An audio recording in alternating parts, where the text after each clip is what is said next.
తాకట్టులో ఉన్న బంగారం అమ్మాలనుకునే వారి ఇన్ఫర్మేషన్ ఇస్తే దాని వాల్యుయేషన్ బట్టి మీకు కమిషన్ కూడా ఇస్తుంది గోల్డ్ హబ్. నమస్తే, వెల్కమ్ టు మనం టీవీ. నేను వలి.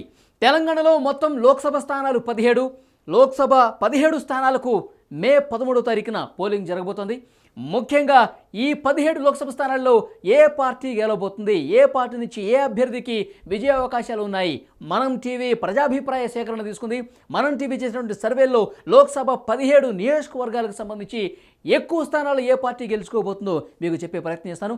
మనం టీవీ సర్వేలో వచ్చినటువంటి ఫలితాలను మనం టీవీ మీ ముందు ఈరోజు ఉంచబోతుంది. ముఖ్యంగా ఆయా నియోజకవర్గాల్లో ఏ పార్టీ నుంచి ఎవరు పోటీ చేస్తున్నారో ముందు మీకు చూపించే ప్రయత్నం చేస్తున్నాను. తర్వాత ఏ పార్టీ అభ్యర్థి అక్కడ గెలవబోతున్నారో కూడా చెప్పే ప్రయత్నం చేస్తాను. మనం టీవీ ఎక్స్క్లూజివ్గా మార్చి 10 నుంచి ఏప్రిల్ 10 వరకు తెలంగాణ వ్యాప్తంగా ఈ 17 పార్లమెంట్ నియోజకవర్గాల్లో చేసినటువంటి సర్వేకి సంబంధించిన ఫలితాలు ఇప్పుడు మీ ముందు ఇచ్చే ప్రయత్నం చేస్తాను. ముందుగా ఆయా పార్టీల తరఫున అభ్యర్థులు ఎవరు పోటీ చేస్తున్నారో మీకు ముందుగా చూపించే ప్రయత్నం చేస్తాను. ఇక్కడ లోక్సభ నియోజకవర్గాలు అభ్యర్థులు వాళ్ళు పోటీ చేసే పార్టీకి సంబంధించి పేర్లు ఇక్కడ ఉన్నాయి. ఆదిలాబాద్ నుంచి కాంగ్రెస్ నుంచి ఆత్రం సుగుణ, బీజేపీ నుంచి గడ్డం నగేష్, బీఆర్ఎస్ నుంచి ఆత్రం సక్కు పోటీ చేస్తున్నారు. పెద్దపల్లి నుంచి గడ్డం వంశీ పోటీ చేస్తున్నారు. బీజేపీ నుంచి గోమాస శ్రీనివాస్, బీఆర్ఎస్ నుంచి కోపులేశ్వర్ పోటీ చేస్తున్నారు. కరీంనగర్ నుంచి ఇంకా కాంగ్రెస్ అభ్యర్థి ప్రకటించలేదు. బీజేపీ నుంచి బండి సంజయ్, బీఆర్ఎస్ నుంచి బోయినపల్లి వినోద్ కుమార్. ఇక నిజామాబాద్ నియోజకవర్గం నుంచి జీవన్ రెడ్డి కాంగ్రెస్ పార్టీ సీనియర్ నాయకులు ఆయన పోటీ చేస్తున్నారు. బీజేపీ నుంచి ధర్మపురి అరవింద్ ప్రస్తుతం సిట్టింగ్ ఎంపీ అయిన తర్వాత బీఆర్ఎస్ నుంచి బాజిరెడ్డి గోవర్ధన్ పోటీ చేస్తున్నారు. జహీరాబాద్ నుంచి సురేష్ షెట్కర్ ఎస్టీ నియోజకవర్గం ఇది. తర్వాత బీజేపీ నుంచి బీబీ పాటిల్ పోటీ చేస్తున్నారు. బీఆర్ఎస్ నుంచి గాలి అనిల్ కుమార్ పోటీ చేస్తున్నారు. మెదక్ నుంచి నీలం మధు కాంగ్రెస్ పార్టీ నుంచి, బీజేపీ నుంచి రఘునందన్ రావు, బీఆర్ఎస్ నుంచి వెంకటరామరెడ్డి పోటీ చేస్తున్నారు. ఇక మల్కాజ్గిరి నుంచి పట్నం సునీత మహేందర్ రెడ్డి పోటీ చేస్తున్నారు. బీజేపీ నుంచి సీనియర్ నాయకులు ఈటల రాజేంద్ర పోటీ చేస్తున్నారు. బీఆర్ఎస్ నుంచి రాగిడి లక్ష్మారెడ్డి పోటీ చేస్తున్నారు.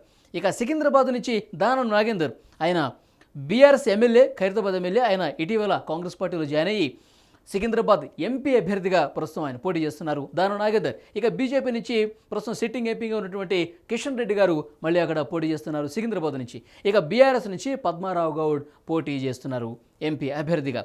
ఇక హైదరాబాద్ విషయానికి వస్తే హైదరాబాద్లో కాంగ్రెస్ ఇంకా అక్కడ అభ్యర్థిని ప్రకటించలేదు. బీజేపీ నుంచి మాధవి లత, మనం చూసాం మొన్న శోభాయాత్ర సందర్భంగా కూడా హల్చల్ చేశారు మాధవి లత. ప్రస్తుతం ఒక tough competition Madhavi Latha BJP నుంచి ఇస్తున్నారు. యాక్చువల్గా గత ఎన్నికలు చూసుకుంటే కనుక అసదుద్దీన్ ఓవైసీకి పెద్ద కాంపిటీషన్ ఇచ్చిన పరిస్థితి లేదు. కానీ ఈసారి బీజేపీ ఫోకస్ పెట్టింది. మాధవి లత గారు ఉధృతంగా ప్రచారం చేస్తున్నారు. అసద్కి మంచి కాంపిటీషన్ ఇస్తున్నటువంటి పరిస్థితి అక్కడ కనిపిస్తుంది. మాధవి లత పోటీ చేస్తున్నారు. ఇక బీఆర్ఎస్ నుంచి గడ్డం శ్రీనివాస్ యాదవ్ పోటీ చేస్తున్నారు. మరికొన్ని నియోజకవర్గాలు చూద్దాం. ఇక్కడ చేవెళ్ళ నియోజకవర్గం నుంచి కాంగ్రెస్ నుంచి రంజిత్ రెడ్డి పోటీ చేస్తున్నారు. ఆయన బీఆర్ఎస్ ఎంపీ. యాక్చువల్గా ఇప్పుడు ఆయన కాంగ్రెస్ పార్టీలోకి జాయిన్ అయ్యి కాంగ్రెస్ టికెట్ మీద ఈసారి ఎంపీగా పోటీ చేస్తున్నారు.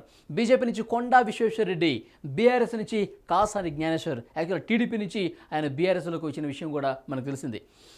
మహబూబ్ నగర్ నుంచి వంశీ చంద్రెడ్డి, కాంగ్రెస్ పార్టీ తన ఎంపీ అభ్యర్థుల లిస్టుకు సంబంధించి సీఎం రేవంత్ రెడ్డి గారు మొట్టమొదటిగా అనౌన్స్ చేసిన పేరు వంశీ చంద్రెడ్డి. మహబూబ్ నగర్ నుంచి ఆయన పోటీ చేస్తున్నారు. బీజేపీ నుంచి డీకే అరుణ, బీజేపీ ఉపాధ్యక్షురాలుగా ఉన్నారు డీకే అరుణ. బీజేపీ ఎంపీ అభ్యర్థిగా మహబూబ్ నగర్ నుంచి వారు పోటీ చేస్తున్నారు. బీఆర్ఎస్ నుంచి మన్నె శ్రీనివాసరెడ్డి పోటీ చేస్తున్నారు. ఇక నాగర్ కర్నూలు నుంచి మల్లు రవి సీనియర్ నాయకులు పోటీ చేస్తున్నారు. బీజేపీ నుంచి పి భరత్ పోటీ చేస్తున్నారు. బీఆర్ఎస్ నుంచి ఆర్ఎస్ ప్రవీణ్ కుమార్, ఆయన బీఎస్పీ రాష్ట్ర అధ్యక్షులుగా ఉన్నారు. ఆయన బీఎస్పీ నుంచి కేసీఆర్ గారు కలిసి బీఆర్ఎస్ కండువా కప్పుకున్నారు. నాగర్ కర్నూలు నుంచి ఏసీ నియోజకవర్గం ఆర్ఎస్ ప్రవీణ్ కుమార్ గారు బీఆర్ఎస్ నుంచి పోటీ చేస్తున్నారు. ఇక నల్గొండ నియోజకవర్గం నుంచి రఘువీర్ రెడ్డి, జానారెడ్డి కుమారుడైన రఘువీర్ రెడ్డి ఆయన పోటీ చేస్తున్నారు నల్గొండ ఎంపీ అభ్యర్థిగా కాంగ్రెస్ నుంచి. సైదిరెడ్డి బీజేపీ నుంచి పోటీ చేస్తున్నారు. సైదిరెడ్డి బీఆర్ఎస్ నాయకులు, ఆయన ఇటీవల భారతీయ జనతా పార్టీలో జాయిన్ అయ్యారు. సైదిరెడ్డి ఎంపీ అభ్యర్థిగా బీజేపీ నుంచి పోటీ చేస్తున్నారు. ఇక బీఆర్ఎస్ నుంచి కంచర్ల కృష్ణారెడ్డి పోటీ చేస్తున్నారు. ఇక భువనగిరి పార్లమెంట్ స్థానం నుంచి చామల కిరణ్ కుమార్ రెడ్డి కాంగ్రెస్ పార్టీ తరఫున పోటీ చేస్తున్నారు. బీజేపీ నుంచి బూర నరసయ్య గౌడ్ పోటీ చేస్తున్నారు. బీఆర్ఎస్ నుంచి క్యామ మల్లేష్ పోటీ చేస్తున్నారు.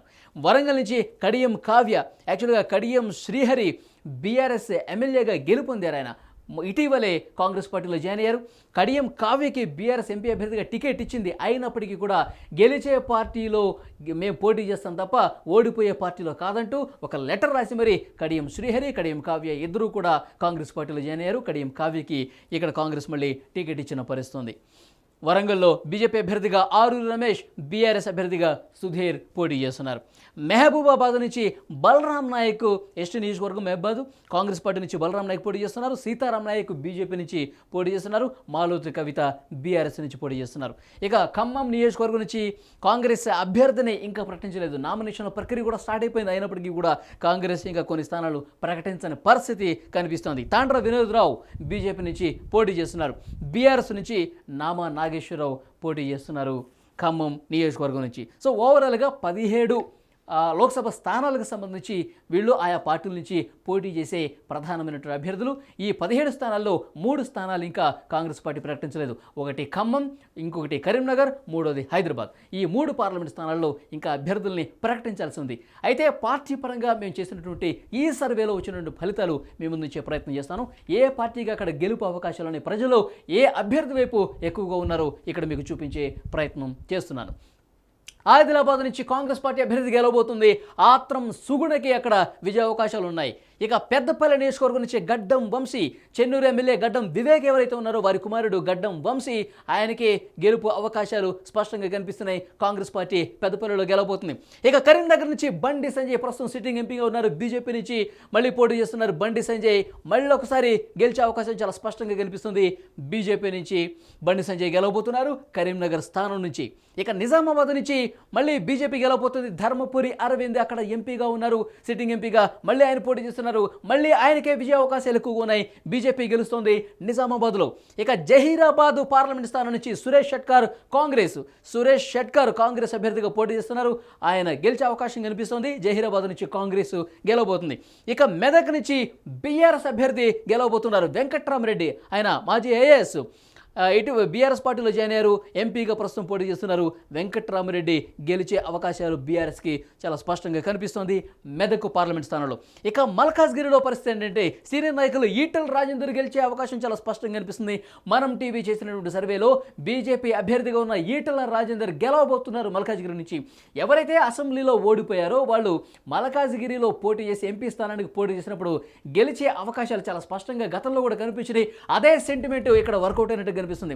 ఒకసారి కొడంగల్ నుంచి రేవంత్ రెడ్డి గారు అక్కడ పోటీ చేసి ఓడిపోయిన తర్వాత మల్కాజ్గిరిలోనే పోటీ చేశారు, గెలిచారు.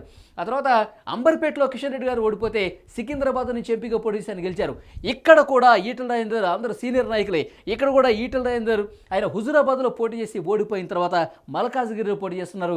ఇక్కడ ఈయన కూడా విజయ అవకాశాలు ఉన్నట్టుగా మనం టీవీ చేసిన సర్వేలో చాలా స్పష్టంగా అర్థమైంది. గతంలో చూసాం మల్కాజ్గిరి సెగ్మెంట్లో ప్రధాని మోదీ గారు వచ్చి అక్కడ ర్యాలీ చేసిన పరిస్థితి. సో బీజేపీకి కొంత సానుకూల వాతావరణం ఉంది. ఈటెల రాజేందర్కి కొంత సీనియర్ నాయకుడు కాబట్టి ఆయన పట్ల ప్రజలు కొంత సానుకూలంగా ఉన్నట్టుగా మాకు అర్థమైంది. సో ఈటెల రాజేందర్ గెలిచే అవకాశం స్పష్టంగా ఉన్నట్టు కనిపిస్తుంది.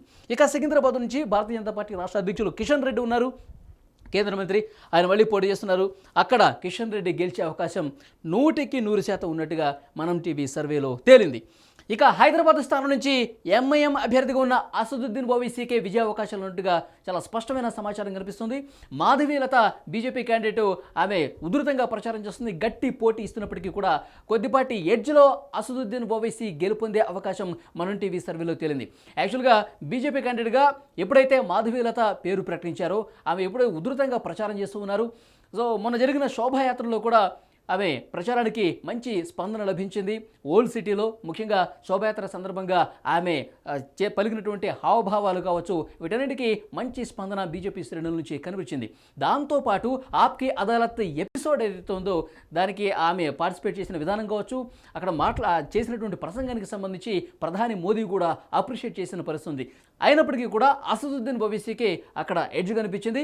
ఈసారి అక్కడ గెలవబోయేది మళ్ళీ అసదుద్దీన్ ఓవైసీ అని తెలుస్తోంది. ఇక మరికొన్ని అభ్యర్థులకు సంబంధించి చూద్దాం. చేవెళ్ల రంజిత్ రెడ్డి గెలవబోతున్నారు కాంగ్రెస్ పార్టీ నుంచి. మహబూబ్ నగర్ వంశీచంద్రెడ్డి గెలవబోతున్నారు మళ్ళీ కాంగ్రెస్ పార్టీ నుంచి.